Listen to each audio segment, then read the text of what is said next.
High viewers, இந்த வீடியோக்குள்ளே போகிறதுக்கு முன்னாடி சேனல் சப்ஸ்கிரைப் பண்ணிக்கோங்க. கூடவே அந்த பெல் ஐக்கனையும் ப்ரெஸ் பண்ணிக்கோங்க. இன்றைக்கி நம்ம வீடியோவில் சின்ன சின்ன ஃபார்முலாஸ் பற்றி பார்க்க போகிறோம். அந்த சின்ன சின்ன ஃபார்முலாஸை நிறைய இடத்துல யூஸ் பண்ணிக்கலாம், நிறைய விதத்தில் யூஸ் பண்ணிக்கலாம். ஸோ அதை எப்படி யூஸ் பண்ணுறது, அதோட யூசேஜ் என்ன அப்படின்றத மட்டும் இப்போ நம்ம தெரிஞ்சுக்கலாம். ஃபஸ்ட்டு ஃபார்முலா பார்த்தீங்கன்னா ட்ரிம், அதுக்கப்புறமா mid, left, right, upper, lower, அதுக்கப்புறமா லென், ப்ராப்பர். இந்த மாதிரி 8 ஃபார்முலா இருக்குது. இந்த 8 ஃபார்முலாவுமே சின்ன சின்ன ஃபார்முலாஸ் தான். ஸோ இந்த ஃபார்முலாஸ் பற்றி இப்போ பார்க்கலாம். ஃபஸ்ட்டு ட்ரிம் அப்படின்ற அந்த ஃபார்முலாவை எடுத்துப்போம். அந்த ஃபார்முலா எதுக்காக யூஸ் ஆகும் அப்படின்னு பார்த்தீங்கன்னா, ஃபஸ்ட்டு ஒரு செல்லில் நீங்கள் ஒரு லைன் டைப் பண்ணுறீங்க. அந்த லைனில் நடுவில் வந்து ஒரு 2 ஸ்பேஸ் 3 ஸ்பேஸ் அந்த மாதிரியான நிறைய ஸ்பேஸ் நீங்கள் ஆட் பண்ணுறீங்க அப்படின்னா, அந்த ஸ்பேஸ் எல்லாத்தையுமே கட் பண்ணிவிட்டு சிங்கிள் ஸ்பேஸாக கன்வெர்ட் பண்ணி உங்களுக்கு எடுத்துகிட்டு வந்து கொடுக்கும். இப்போ அந்த த பெஸ்ட் ஃபார்முலாஸ் அப்படின்ட்டு ஒரு லைன் இருக்குது. அந்த லைனை வச்சு தான் நம்ம இப்போது ப்ராசஸ் பண்ண போகிறோம். ட்ரிம் அப்படின்ற ஃபார்முலா டைப் பண்ணிக்கோங்க. டைப் பண்ணிவிட்டு அந்த லைன் இருக்கிற செல்லை வந்து செலக்ட் பண்ணிக்கோங்க. க்ளோஸ் ப்ராக்கெட் போட்டு என்டர் கொடுத்துருங்க. அந்த பெஸ்ட்டு ஃபார்முலாஸ் இருக்குது பார்த்தீங்களா, அதில் வந்து நான் இப்போது நிறைய ஸ்பேசஸ் ஆட் பண்ண போகிறேன். அதில் போயிட்டு எவ்வளோ தான் ஸ்பேஸ் ஆட் பண்ணாலும் இந்த ட்ரிம் அப்படின்ற ஃபார்முலா என்ன ஆகும்னு பார்த்தீங்கன்னா, இருக்கிற ஸ்பேஸ் எல்லாத்தையுமே கட் பண்ணிவிட்டு அதை ஒரே ஒரு ஸ்பேஸாக எடுத்துகிட்டு வந்து கொடுக்கும். ஸோ நான் இப்போ ஒரு 5 ஸ்பேஸ் கிட்ட ஆட் பண்ணியிருக்கேன். அந்த 5 ஸ்பேஸையும் ட்ரிம் பண்ணிவிட்டு ஒரே ஒரு ஸ்பேஸ் மட்டும் அந்த பெஸ்ட்டு ஃபார்முலாஸ்க்கு நடுவில் எடுத்துகிட்டு வந்து கொடுக்கும்.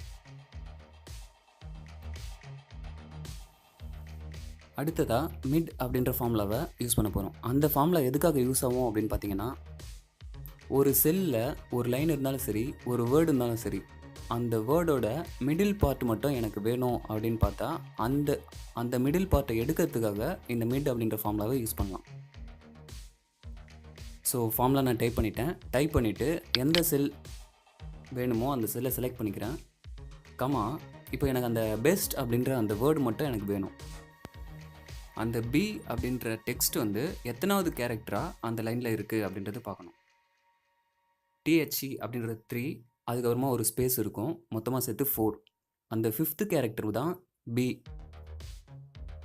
ஸோ நான் அந்த ஃபார்முலாவில் டைப் பண்ணும்போது 5 அப்படின்னு டைப் பண்ணிக்கிறேன். ஏன்னா 5th கேரக்டர்லேருந்து தான் எனக்கு டெக்ஸ்ட் வேணும். ஸோ 5 டைப் பண்ணிக்கிறேன். நம்பர் ஆஃப் கேரக்டர்ஸ், அதாவது எத்தனை கேரக்டர் வேணும்.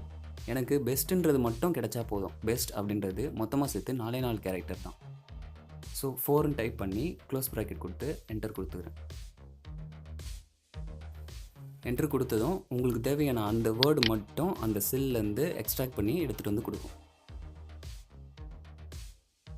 சப்போஸ் எனக்கு அந்த பெஸ்ட்டு வேணாம், ஃபார்முலாஸில் இருக்கக்கூடிய அந்த ஃபஸ்ட்டு FOR அது மட்டும் வேணும் அப்படின்னு பார்த்தீங்கன்னா, ஃபார்முலா எடிட் பண்ணிக்கோங்க.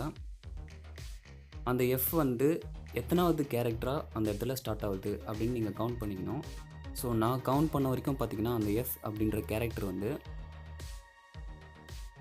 10வது கேரக்டராக இருக்குது. ஸோ எனக்கு 10வது கேரக்டர்லேருந்து ஸ்டார்ட் ஆகணும். மொத்தமாக சேர்த்து இந்த FOR 3 கேரக்டர் மட்டும் கிடைச்சா போதும். ஸோ கமா போட்டு 3 போட்டு என்டர் கொடுத்தீங்க அப்படின்னா அந்த ஃபார் மட்டும் கட் பண்ணி எடுத்துகிட்டு வந்து கொடுக்கும். அடுத்து வரக்கூடிய ஃபார்முலாஸ் எல்லாமே நீங்கள் படித்தாலே உங்களுக்கு புரிஞ்சிடும். லெஃப்ட் அப்படின்னு கொடுக்குறோம். லெஃப்ட்னா ஒரு செல்லில் இருக்கக்கூடிய டெக்ஸ்ட்டோட லெஃப்ட் சைடு இருக்கக்கூடிய ஒரு பார்ட் மட்டும் நம்மளுக்கு எடுத்துகிட்டு வந்து கொடுக்கும். லெஃப்ட் போட்டு அந்த செல் நான் செலக்ட் பண்ணிக்கிறேன். எனக்கு லெஃப்ட்லேருந்து ஒரு 3 கேரக்டர் மட்டும் வேணும் அப்படின்னா நான் 3 போட்டு க்ளோஸ் ப்ராக்கெட் கொடுத்தோன்னா ஃபஸ்ட்டு இருக்கக்கூடிய அந்த 3 கேரக்டர்ஸ் த அப்படின்னு இருக்கா, அதை மட்டும் எடுத்துகிட்டு வந்து கொடுக்கும். சப்போஸ் எனக்கு லெஃப்ட்லேருந்து 5 கேரக்டர்ஸ் வேணும் அப்படின்னா 5 அப்படின்னு கொடுத்துட்டு என்ட்ரு கொடுத்தா த ஸ்பேஸையும் அது கணக்கு எடுத்துக்கும். ஸ்பேஸ் கணக்கு எடுத்துக்கிட்டு பி, இது எல்லாத்தையும் சேர்த்து 5 கேரக்டர்ஸ், அந்த 5 கேரக்டர்ஸ் மட்டும் எடுத்துகிட்டு வந்து கொடுக்கும். இதுக்காக இந்த லெஃப்ட் ஃபார்முலாவை யூஸ் பண்ணுவாங்க. அடுத்தது வந்து ரைட்டும் அதே மாதிரி தான். இந்த லெஃப்ட் எப்படி லெஃப்ட் சைட்லேருந்து கேரக்டர்ஸை கவுண்ட் பண்ணி எடுத்துகிட்டு வந்து கொடுக்குதோ, அதே மாதிரி அந்த ரைட் அப்படின்ற ஃபார்முலா ரைட் சைட்லேருந்து கேரக்டர்ஸை கவுண்ட் பண்ணி எடுத்துகிட்டு வந்து கொடுக்கும். ஸோ ரைட்ன்ற ஃபார்முலா டைப் பண்ணிக்கிறேன். அந்த செல் செலக்ட் பண்ணிக்கிறேன். செலக்ட் பண்ணிவிட்டு எனக்கு ஒரு 5 கேரக்டர் இருந்தால் போதும் அப்படின்னா அந்த 5 கொடுத்துட்டு என்ட்ரு கொடுத்தீங்க அப்படின்னா ரைட் சைட்லேருந்து 5 கேரக்டர்ஸ் கவுண்ட் பண்ணி அந்த 5 கேரக்டர்ஸை மட்டும் எடுத்துகிட்டு வந்து கொடுக்கும். இதுக்காக இந்த ரைட் அப்படின்ற ஃபார்முலா யூஸ் பண்ணுவாங்க. இந்த ஃபார்முலா அப்பர் அப்படின்ற ஃபார்முலா பார்த்தீங்கன்னா ரொம்ப ஒரு ஃபன்னியான ஒரு திங். அப்பர்னு கொடுத்துட்டு ஓப்பன் ப்ராக்கெட் கொடுத்துட்டு அந்த செல்லை நான் செலக்ட் பண்ணிக்கிறேன். செலக்ட் பண்ணிவிட்டு க்ளோஸ் ப்ராக்கெட் கொடுத்துட்டு என்ட்ரு கொடுத்தீங்க அப்படின்னா சப்போஸ் அந்த செல்லில் ஸ்மால் லெட்டர்ஸ் இருந்தாலும் சரி கேபிட்டல் லெட்டர்ஸ் இருந்தாலும் சரி எல்லாத்தையுமே கன்வெர்ட் பண்ணி கேப்ஸாக எடுத்துகிட்டு வந்து கொடுக்கும். இதுக்கு தான் இந்த ஃபார்முலா யூஸ் பண்ணுவாங்க. இதெல்லாம் சின்ன சின்ன ஃபார்முலாஸ்லாம் எதுக்கு யூஸ் பண்ண போகிறோம் அப்படின்ட்டு உங்களுக்கு குழப்பமாகவே இருக்கும். பட் கற்றுக்கோங்க, கண்டிப்பாக ஒரு இடத்துல யூஸ் ஆகும். அடுத்ததாக லோயர், அந்த அப்பருக்கு ஆப்போசிட். லோயர்னு நீங்கள் டைப் பண்ணிவிட்டு அந்த செல் செலக்ட் பண்ணால் அந்த செல்லில் இருக்கக்கூடிய எந்த டெக்ஸ்ட்டாக இருந்தாலும் சரி அதை ஸ்மால் லெட்டர்ஸில் எடுத்துகிட்டு வந்து கொடுத்துரும். அடுத்ததாக லென்.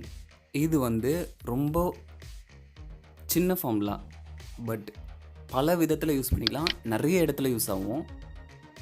ஸோ லென் டைப் பண்ணிவிட்டு ஓப்பன் ப்ராக்கெட் கொடுத்துட்டு அந்த செல்லை நான் செலக்ட் பண்ணிக்கிறேன். செலக்ட் பண்ணிவிட்டு க்ளோஸ் கொடுத்தீங்க அப்படின்னா அந்த செல்லில் மொத்தமாக எத்தனை கேரக்டர் இருக்கோ அத்தனை கேரக்டரையும் கவுண்ட் பண்ணி நம்பராக எடுத்துகிட்டு வந்து கொடுக்கும்.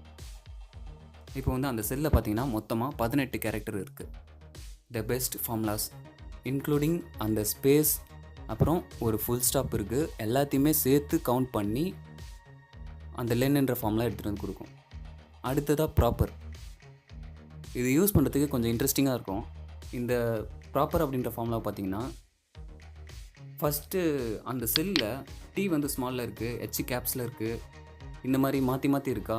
இந்த ஃபார்முலா போட்டிங்க அப்படின்னா ஃபஸ்ட்டு இருக்கக்கூடிய லெட்டர் கேப்ஸ்லேயும் அடுத்தது எல்லாமே ஸ்மால்லேயும் எடுத்துகிட்டு வந்து கொடுக்கும். இது வந்து ஒரு லைனை ப்ராப்பராக மாற்றுறதுக்காக யூஸ் பண்ணிக்கலாம் இந்த ப்ராப்பர் அப்படின்ற ஃபார்முலாவை. இது வரைக்கும் நம்ம சேனலில் வெறும் ஃபார்முலாஸ் மட்டும்தான் சொல்லி கொடுத்துட்ருக்கோம். அதுவும் அந்த ஃபார்முலாஸை எப்படி யூஸ் பண்ணலாம், எதுக்கு யூஸ் ஆகும் அப்படின்றத மட்டும்தான் சொல்லி கொடுத்துட்ருக்கோம். இது எல்லாமே வெறும் பேசிக் தான். இதை ஃபஸ்ட்டு தெரிஞ்சுக்கோங்க. இதுக்கப்புறமா அட்வான்ஸ் லெவலுக்கு நம்ம போகலாம். வீடியோ பிடிச்சிருந்ததுன்னா லைக் பண்ணுங்கள், சேனலை சப்ஸ்கிரைப் பண்ண மறக்காதீங்க. கூடவே அந்த பெல் ஐக்கானையும் கிளிக் பண்ணிக்கோங்க. தேங்க்யூ ஃபார் வாட்சிங்.